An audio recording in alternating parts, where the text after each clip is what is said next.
If you're anything like me, you have a bit of a problem with saving old boats and wanting to make them beautiful again, or perhaps just saving it from being cut up. But if you're going to go down that road of doing a refit, you really need to do it with your eyes open. It's very easy to get wrapped up in the romanticism and excitement of buying an old boat and spending a huge amount of money on it. But there is some pitfalls that you need to be aware of just to protect yourself from opening up a real can of worms.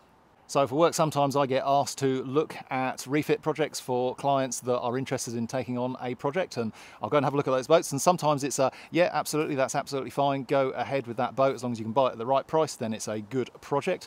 Sometimes I also say, don't walk, run. Run as fast as you can away from that project. Every refit project that you're going to undertake will have some unexpected roadblocks along the way, some unexpected jobs that will crop up. But if you go into the project with a little bit of thought and don't run in, you can hopefully mitigate some of those risks by having a look at some of the most important things that you may come up against when you're doing your actual refit. So I've bought quite a few old boats in my time, project boats, and I've got to be honest, I do have a habit of spending far too much money on the boats that go through my hands. So my very first boat when I was about 22 years old was a 24-foot GRP cruiser racer, and if I'm being completely honest, it was pretty nasty. It probably wasn't the most sensible buy I'd ever had, but you know, I was enthusiastic and I was young, and to be fair, I put quite a lot of time and effort into that boat, and it turned it into a really nice usable cruiser racer that I had for a number of years and took all over the place. I've also in my time rescued an old wooden boat. So it was a 26-foot clinker built, so that's lapstrake if you're an American, clinker built wooden boat that was languishing in a boatyard and was in theory going to get cut up, but I just looked at it and fell in love with it and rescued that one as well. But to be perfectly honest with you, that 100% cured me of ever having a wooden boat again. It was lovely, but I'm really pleased it's someone else's problem now. In this video, I'm going to try and go through the key things that I would check on any boat that I would potentially be buying for myself as a refit project, so that I can try and reduce the risk of having a project that really has runaway costs, because there are always other boats around that might be a better bet. I'm also going to give you a bit of homework so that you can go away and think about what works might be needed on a refit boat that you are looking at, so you can do some maths, do some sums and work out if it's the right boat for you. So my name is George, this is the Solent Boat Butler. I run a small business refitting and repairing old boats. A lot of those boats are Contessa 32s, like this one that we are sitting on today. This is actually my own boat that I've had tucked up at the end of the yard, and I'll show you around it as part of this video.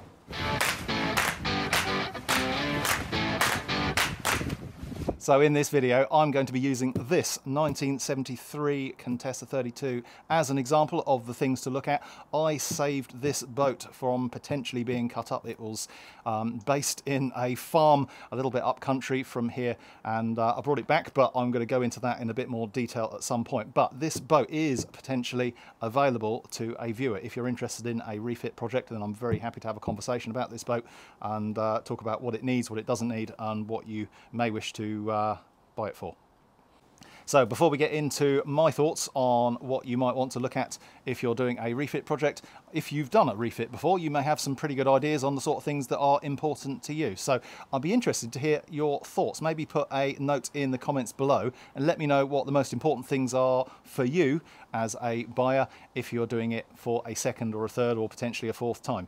So the first thing that I do if I'm going and having a look at a potential refit project is just have a really good walk around it from ground level. Ideally it's out of the water so you can see the condition of the hull, you can see the condition of the above water hull, see if there's any obvious damage, cracks and issues there because the boat may have grounded or anything like that. Particularly I would have a look perhaps down at the front end of the keel here. If the boat has been grounded heavily, I'd run my hand all over that just to see what it feels like. If you've watched my videos before, you probably saw that I had to do quite a few repairs on Lottie's keel, that's Project Lottie, at the front here because it had some very old damage there that had been very badly repaired. So I had to do quite a big repair both at the front end of the keel and the back end of the keel on that boat. This one appears to be pretty solid. There's no obvious damage. So when looking around any older boat, it's quite easy, I think, to get a feel for how well cared for a boat has been in its life. One of the problems is that as boats get older and they become lower value boats, the people that own them don't necessarily want to invest so much time and money in them, and so you start getting a bit more kind of bodgery in terms of the repairs that are done. They're not really done as well as they could have been, and it's always better to try to buy a boat that is in as close to as original condition as possible, rather than buying one that's been through many owners and potentially had lots of bodges on top of bodges on top of bodges, just to try and keep the boat going and in the water at the lowest cost possible. Because when you start doing a big refit, you're going to start peeling away the onion of all those repairs over the years and potentially have a real mess to sort out. So if you can find a boat that is in pretty good original condition, or one that has been well maintained, even if it is now been kind of let go a little bit, that's a far better place to start from. So one of the reasons I really wanted to save this boat and bring it back here was that when I looked around it, I could see that it was a boat that hadn't been abused during its life. You know, it obviously needs a lot of work. It is definitely a refit project, but when I looked around it, it's like, actually, it's just kind of old. You know, there's no major issues here. It hasn't been smashed about. There hasn't been a ton of water through the boat ruining the insides. The deck is, you know, in pretty sound condition. The hull's in sound condition. This is all really dry. So, you know, it's quite a good proposition as a starting point. So one of the things you are probably going to encounter if you're looking at old boats that have been maybe semi-abandoned down the back of the boatyard is it's highly likely they are going to be covered in green, leaves, and goodness knows what other debris. Now, it's really important to try and see past that, because you'll be amazed at what a jet wash can do to a boat. I'll insert a picture here of what this boat looked like when I first pulled it out the barn up in Wiltshire, and it was pretty disgusting. But it has just been pressure washed. The topsides have been given a bit of a wipe down, and it looks about 1,000,000 times better.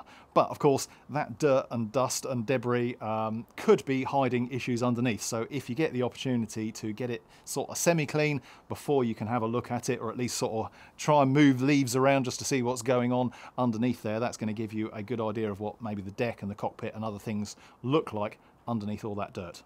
One of the most important things I always look at on a boat is what the condition of the hull is like, particularly in relation to osmosis. So I use a moisture meter, I put it on the hull, and I can put it all over the hull and get readings into the laminate for how much moisture content there is in the hull. These are all our boats now. So this is a 1973 boat, so it is now 50 years old, and I put the moisture meter all over this boat, and it's got a pretty dry hull. Now, that's helped, I think, by the fact that the previous owner had it out of the water for at least 4 years. It's been sat in this boatyard for about a year with me, but also I suspect, from looking at the boat, I think it has had an osmosis treatment at some point in the past. So what I did with this boat in particular, when I got it here, is I had the bottom media blasted just to see what's going on underneath that hull. Now, that's obviously not something that you can do when you're looking at buying a project, but it's something that is certainly potentially worth doing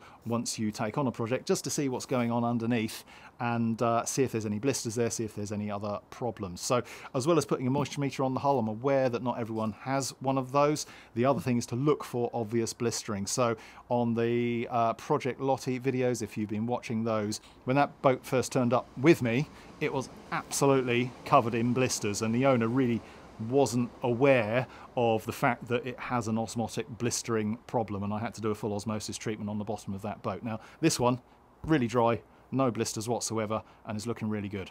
Whilst you're underneath the boat, have a good look at the rudder, have a good look at the prop, and then give everything a bit of a wiggle. So this has got a little bit of play in the cutlass bearing, but not tons. I've seen a lot worse. And, you know, just have a general look at the condition of the rudder, check it isn't full of water, give all the bearings a bit of a wiggle, and then you can see if you're immediately into it, replacing bearings on the rudder.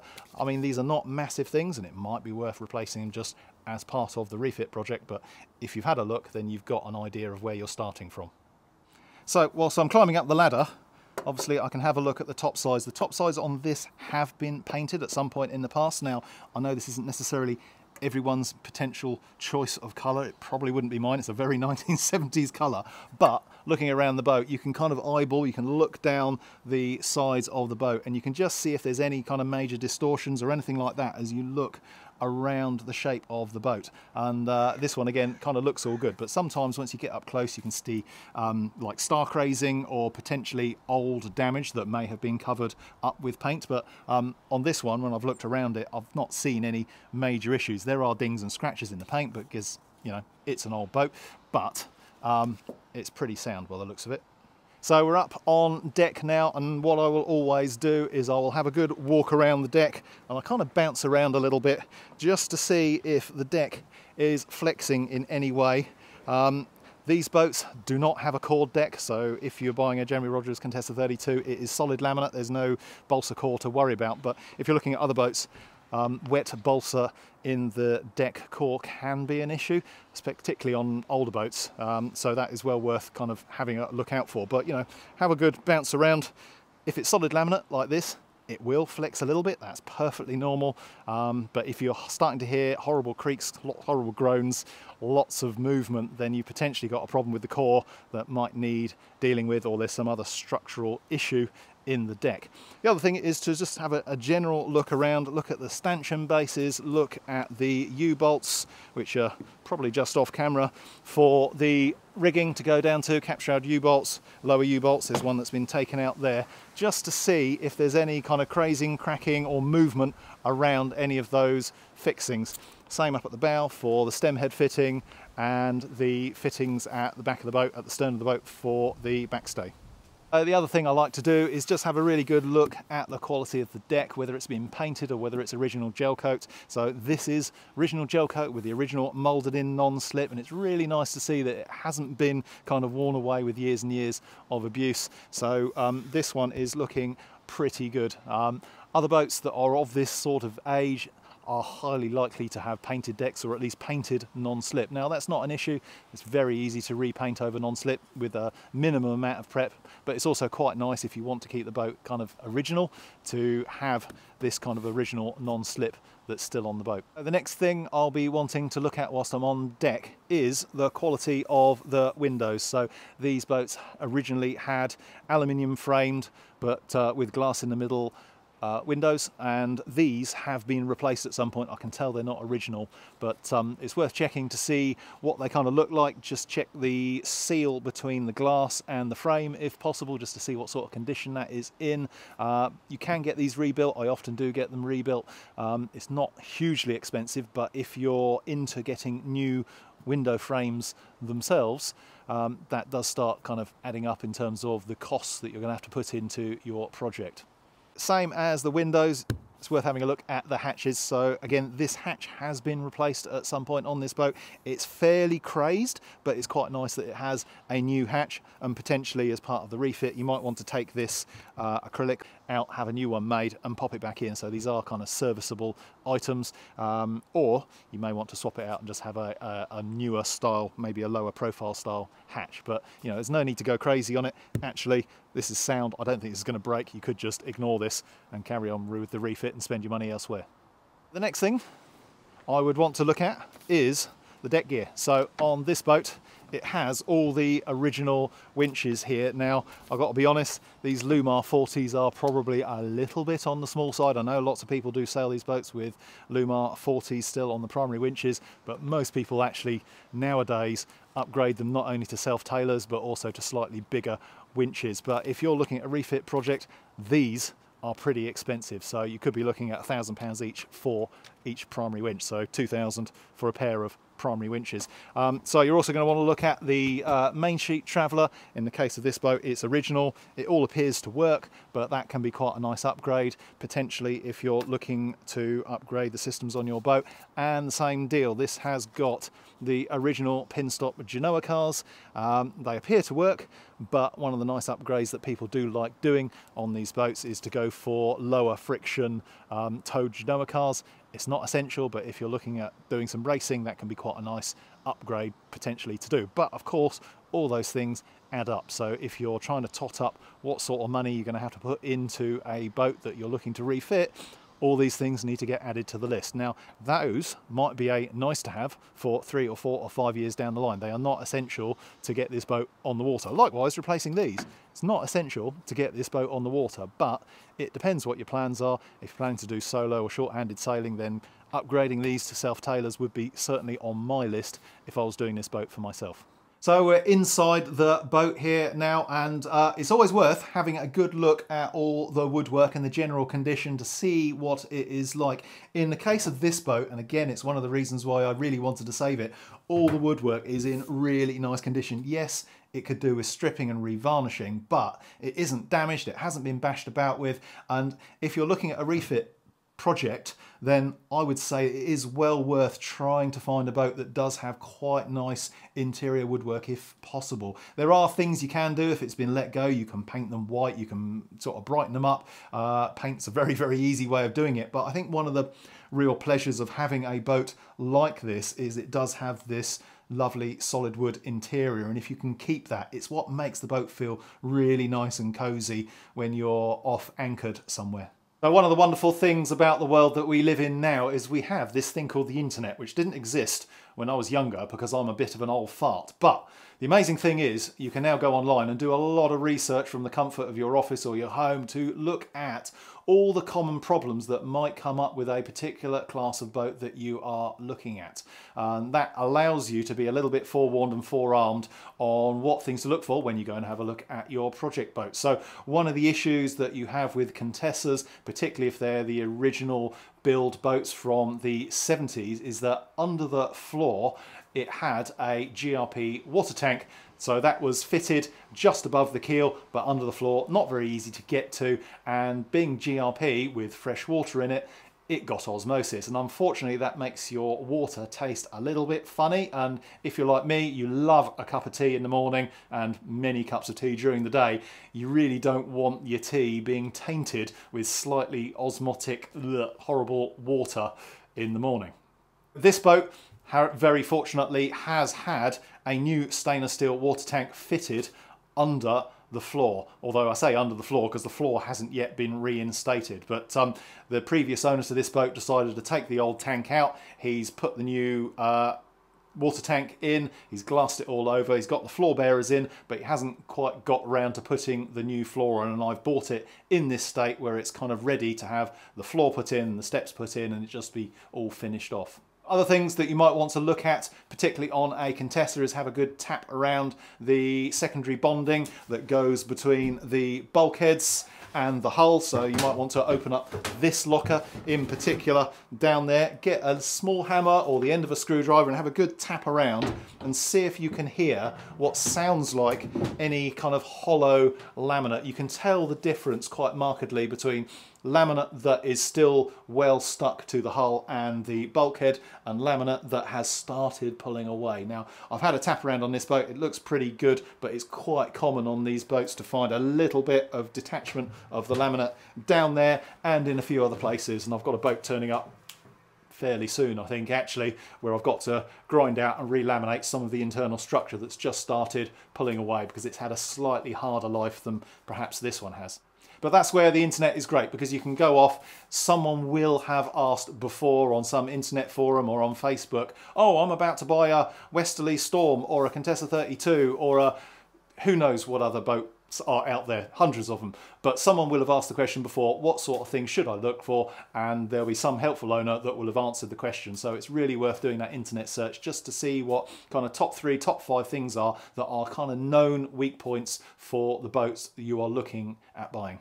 So the next big thing that you really want to make sure you've got buttoned down and understand what's going on with is the engine, because it is a major expense if you need to change an engine in a boat. Now, if you're looking at boats that are 30, 40, 50 years old, it will almost certainly be on its second engine. It might be on its third or potentially even its fourth engine after all that time. Now, if you've got a boat with its original engine that's 30 years old, I think realistically, it doesn't matter how shiny and how new it is and how much the owner says it's a cracking engine, it always starts, it always runs. I think you need to keep in the back of your mind that potentially after 30 years, that engine in a marine environment might be coming to the end of its life. Now, this boat has been fitted at some point with a beta 3-cylinder diesel engine. Now, it's not particularly tidy because it's been left in a boat for a while, but this is a really low hours. I think it's something like 400 hours or 600 hours on this engine. So again, a really good positive point about this particular boat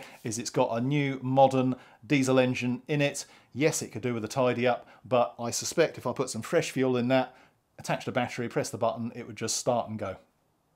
So I don't immediately have them to hand because the mast is currently off the boat in a mast rack, but one of the key things to check, because it's a big ticket item if you have to replace it, is the condition of the mast. So if you're looking at a 30, 40, 50 plus year old boat, you need to check that that mast is in serviceable condition, or you need to make sure you're going into the purchase with your eyes open and knowing that potentially you might be into a new mast. Now, things like standing rigging and running rigging, they're kind of, as far as I'm concerned, consumable items. So standing rigging, you really want to be looking at replacing that every 10 years. Potentially you can squeeze it out a little bit longer, but most insurance companies want you to replace your standing rigging at 10 years as a minimum. Running rigging, well, guess what? If you're buying a boat that's at the back of a boatyard, it's either green or knackered, or it just needs to go in the bin and be replaced. So just accept you're probably going to be into new running rigging. You may be into new standing rigging.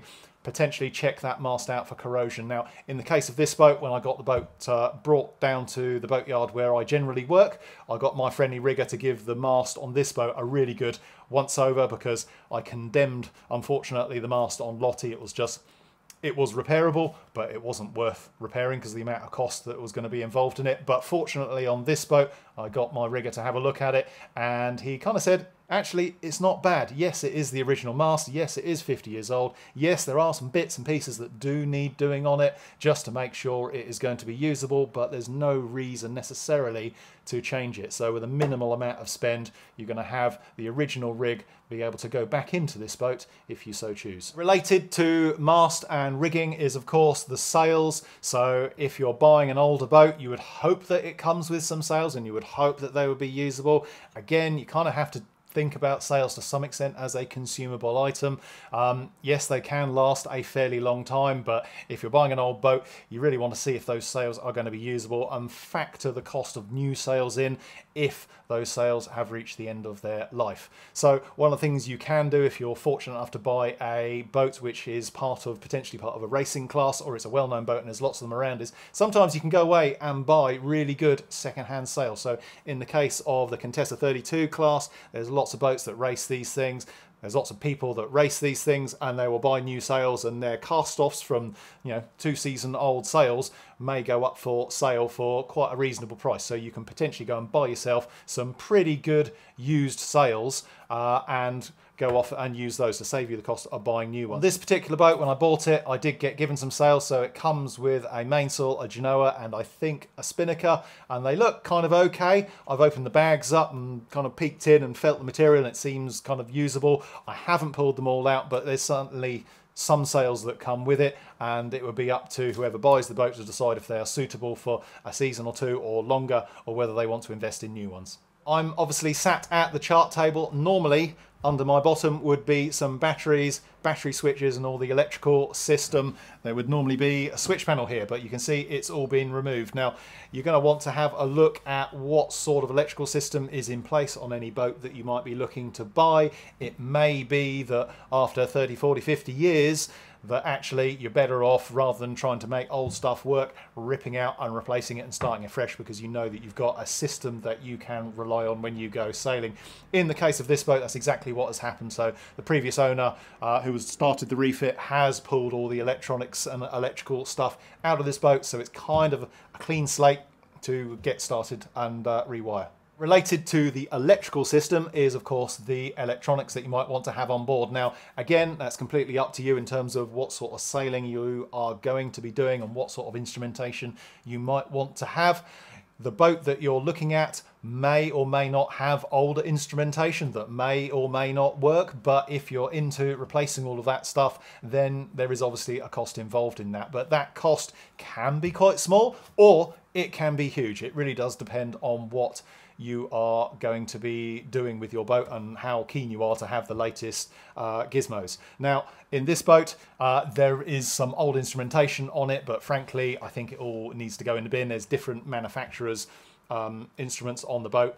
My advice, generally speaking, is rather than doing a partial replacement of instruments, generally speaking, you regret it. It's far better to go down the big bang route and rip everything out and put all new instruments in. Even if you don't put all the instruments you want in the first go because of cost considerations, but put in the basics of what you need rather than trying to have a mixture of old stuff and new stuff, and the new stuff won't necessarily talk to the old stuff and it just becomes a complete pain. So if the budget allows, it is well worth starting afresh, both on the electrical system and on the electronic system as well, because you'll end up with a much more robust and reliable system to go sailing with. Once you've done all those physical checks on the boat, I don't know about you, but certainly I sometimes seem to just pick up a certain feeling about a boat or maybe a house that I'm looking at, and I've been on some boats where I just feel, this isn't the boat for me, this just feels horrible. And then I've been on other boats that I've ended up buying where I've just got onto the boat and I've gone,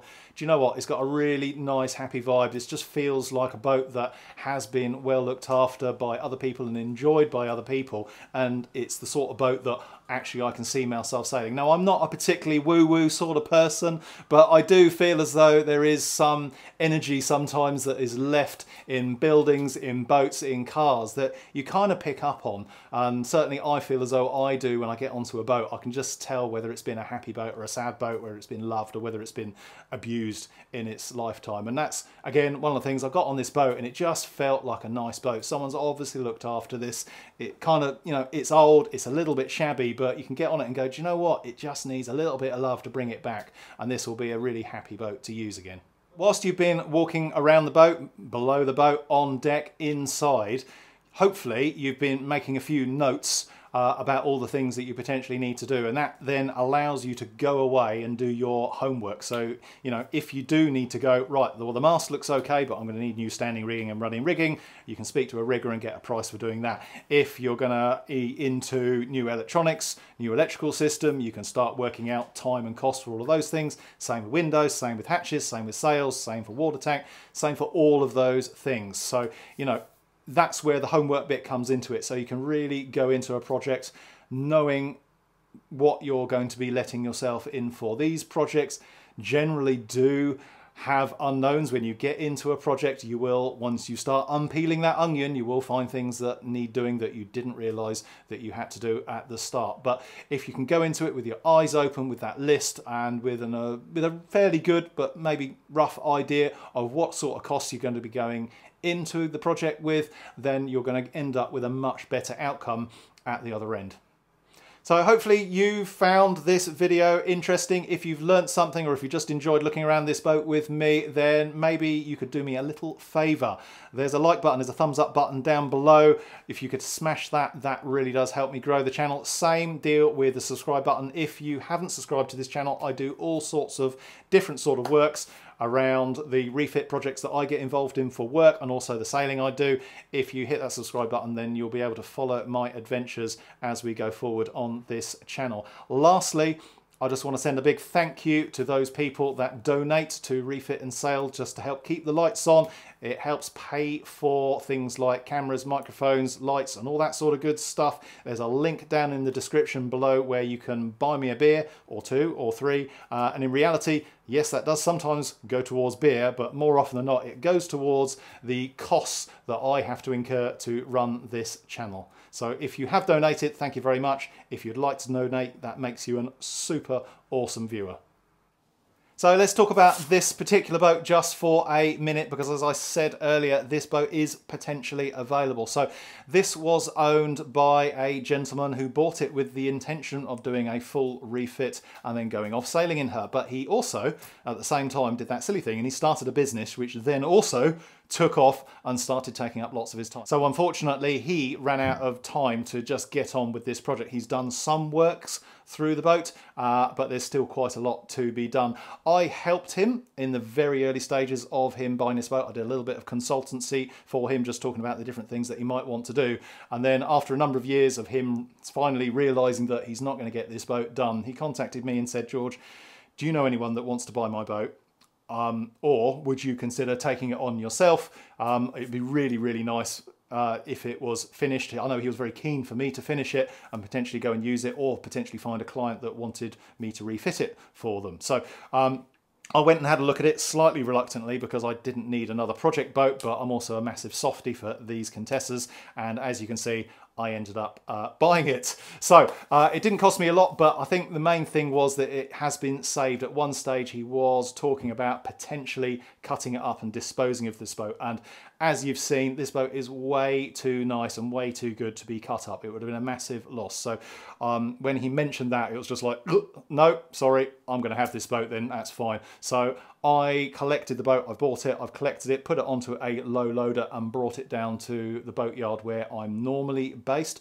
I have done in the last year very, very little to it. So in the last year I had the bottom media blasted, like I think I mentioned earlier, just to have a look to see what's going on under the anti-fouling. It's all pretty dry, it's all in pretty good condition. So I've then got my assistant to sand it all down, and then it's had one coat of an epoxy barrier coat all over the hull. Now, some of the seacocks are out, so you couldn't just chuck it in the water and go tomorrow, but the hull is good, the deck is good, the windows are good, the engine should be good.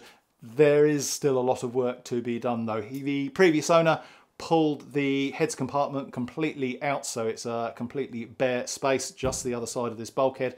But if you have seen some of my other videos, you will have seen also that you can rebuild a nice heads unit in there, and I did that probably about 2 or 3 months ago in one of my earlier videos. So if you're interested in how to do that, you can go and have a look at my other videos.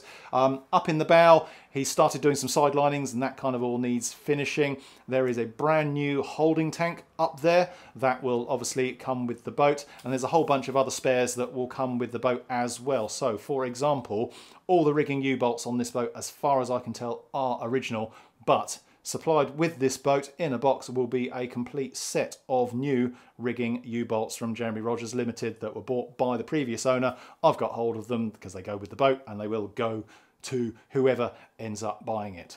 So there's also a bunch of other spares and bits and pieces. I can't remember what they all are, to be perfectly honest with you, but in my workshop I've got all the cushions, which are actually in pretty good condition and pretty nice. They've been kept in the dry off the boat, and loads of other odds and sods that will come with this boat if you choose to buy it. So you might be asking, well, George, what is this boat going to cost me if I want to buy it? And the truth is, I'm not looking to turn a profit on it. I would just like it to go to someone that can take it on as a project. I've obviously had the cost of buying it, moving it and storing it for a period of time, and all I'm looking to do is to recover those costs to me. Now, at the time of recording this video, I can't remember exactly how much that's going to be, so I'm going to put a number on the screen down there. That's kind of what I'm looking for. I'm obviously happy to have a conversation if someone's really interested in taking the project on. Yeah, if you're interested, drop me an email or drop a note in the comments and I can message you, and we can arrange for a time for you to come and have a look at the boat. To some extent, I actually really wanted to do this project for myself.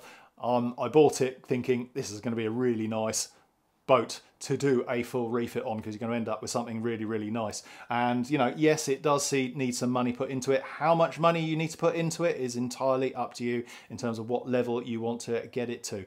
But don't be deceived, there is money to be spent here. But, you know, there's also not money to be spent in certain areas. I've seen plenty of boats go up for sale for not much more than I'm going to be asking, which have got osmotic bottoms, need a new mast, need a new engine, and all those big ticket items really do add up. So I think it's actually quite good value for the proposition that I'm offering. Now, if you can compare that to the cost of a brand new Contessa 32, you can go and buy a brand new one if you want to. You're looking at around £300,000 or there or thereabouts for a brand new boat, or a really, really nicely refitted Contessa 32 went up for sale about a month ago for, I think, off the top of my head, about £120,000. So, you know, if you're buying a boat like this and you're putting 10, 20, 30, 40,000 pounds into it, you can end up with a really nice boat that is going to not necessarily be worth all the money that you put into it, but it is going to give you a boat that you can go off and enjoy,